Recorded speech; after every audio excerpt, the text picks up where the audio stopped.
Welcome back to the Messy Cook, and today I am doing homemade cheese sauce. I'm going to do some salmon for supper with some steamed broccoli and cauliflower, and I want to do a homemade cheese sauce, so I'm going to show you my cheese sauce. This is actually a really simple recipe. There's a few things you can do to change things up. I'm going to put my burner on here on a medium heat, and I have 35% whipping cream, so I'm going to use a cup of that. You can also use half and half or milk. The whipping cream just kind of cuts down a little bit on the time. So this is going to make a fair amount, but that's okay because it refrigerates well and you can reheat it really well as well. So I'm going to put that in. And then what we're going to add is a dollop of butter, so about a tablespoon. So I'll take a little notch off of my butter. I'm going to add in a tablespoon of butter. So we're going to pop that in the pot as well. We're going to let this melt down a little bit. I'm actually going to put on a medium-low heat because I don't really want to have it too high. Do too high, the whipping cream will scorch, and we don't want that because then you've ruined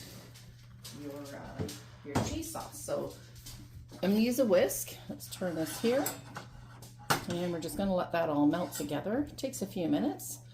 While that's melting, my trick to make a really flavorful cheese sauce is I add some spices to it. So what I'm going to add in here, and add a quarter teaspoon of each of these things. So I'm going to do a quarter teaspoon of onion powder, not onion salt. Now if you you don't have onion powder and all you have is onion salt, use the onion salt, but omit the salt that we're going to add right now. A quarter teaspoon of garlic powder. I know it seems so strange, garlic powder in cheese sauce, but trust me, it works. It's delicious. I'm going to add in a quarter teaspoon of Keen's mustard, dry mustard. It doesn't have to be Keen's, just whatever dry mustard you have. If you don't have dry mustard, you don't have to put it in. If you have Dijon mustard or regular mustard in your fridge, just like a wet mustard you put on your sandwich, you can use that too. Dijon's better. And I'm going to use a quarter teaspoon of salt. Like I said, if you are using garlic or onion salt, don't use this salt. Don't add that in. I'm going to set that to the side, and I'm going to grind in some black pepper. Now, normally I would use white pepper, but it's not something I buy, so I don't mind the little flakes in there. But if you're doing this for guests and you don't want to have those black flakes in there, then buy some white pepper already ground and put a quarter teaspoon of that in. So this is just going to season it up a little bit. So we're just going to mix that all in. Like I said, it seems strange to season it, but when you try this recipe, you'll be very happy. Now this recipe I use just mostly for putting over whatever type of veggies. You can change this recipe. Today I'm using about a little over, or maybe under, about a cup of mozzarella shredded, a cup of cheddar, sharp cheddar, as well as about a quarter of a cup of grated Parmesan cheese. You can add in any cheese you want. You can do cheddar, you can do Gouda, you can put a bit of cream cheese in there. I've done this same recipe for a blue cheese that I put over asparagus in the summertime. So I do the cream sauce. I'll add a little bit of mozzarella just to kind of get a bit more flavor in there, and add like maybe a half a cup of crumbled blue cheese. And that melts right in. So at the end when I'm going to serve it, I would sprinkle that blue cheese over whatever vegetable, asparagus or whatever it may be, and then pour the sauce over top. It's really amazing. So we want to get this to not quite the boiling point, but we want to see, there we go, you can see, I don't know if you can see that it's steaming a little bit there. So I'll just show you what's going on here. So you might be able to see a bit of that steam coming off. So that's kind of the point we want it at. So we don't want it quite boiling, we want it almost scalded. So what I'm going to do is I'm going to add in just a handful of cheese at a time. You can also just cut the cheese up in blocks. I just pre-grate my cheese usually when I get it and keep it in the fridge. It lasts pre-grated in the fridge for quite a while. So I've got, you're just going to stir that through. And it's going to start turning a little bit orange. So the color of your sauce is all going to depend on what cheeses you use. So this will be slightly orange, but not very, because I didn't use tons and tons. I like to do a mix of different cheeses. And we're gonna, so this is getting a bit of mix of that mozzarella in there too. And I'm losing the cheese down the back. So we'll just pick that up and throw it in. And we're just gonna keep on mixing. It will get a little bit stringy, but using the whisk will help. Sorry, I'm wiggling this camera all over here. We're just gonna Set that down. We're just going to keep mixing that. Now, if you put it in cubes, just put a few cubes at a time, just small cubes, like maybe a centimeter big. If you don't want to grate, and that's just fine. You can see this is getting a little bit thicker. It is a little bit stringy. That will go away, so don't worry.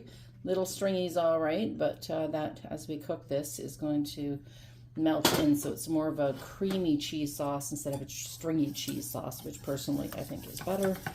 And the whisk just melts that lovely. Oh, there we go.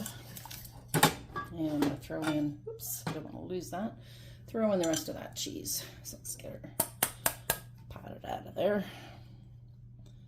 And it's stuck to the bottom of the pan, so I've got a spoon here. All right, let's get that out of there. Okay. So we're just going to whisk that in. And again, being messy everywhere, but that's okay. We clean up later, you know. So we're going to keep mixing and mixing and mixing and mixing. And see, again, this is really stringy. You could do this sauce for macaroni and cheese, but I do have a different recipe for macaroni and cheese with broccoli and chicken. It's sort of the same premise, but that recipe uses a roux, whereas this one is just the cream. I'm going to put in the 1/4 cup of Parmesan. I like the Parmesan. It gives a little bit of a salty zing, maybe, I don't know, to the end. And we're just going to let that go. And that is basically your cream sauce. Let me get this spoon here. I'm going to dip this in. I'm going to show you how this is a little bit stringy, but that's okay for now. We're going to let this simmer just for a few minutes. Some of that stringiness is going to go away.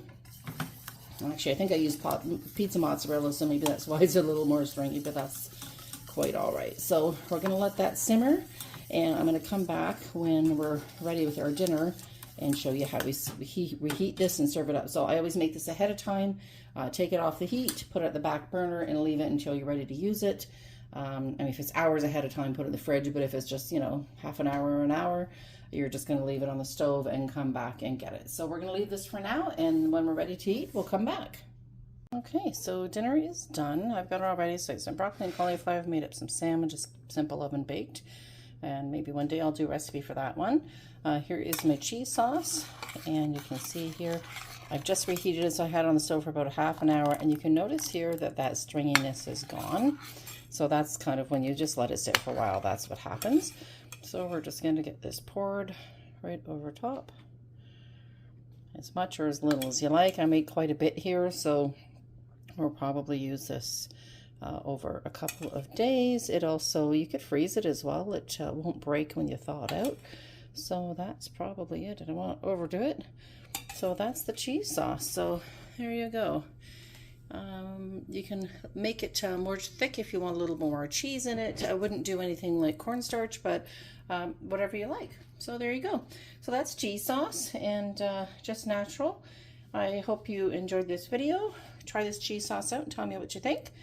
Don't forget to subscribe and hit that little bell there, so when I do post a new video, you will get a notification. Share with your friends. Have a great day, and we will see you soon. Take care.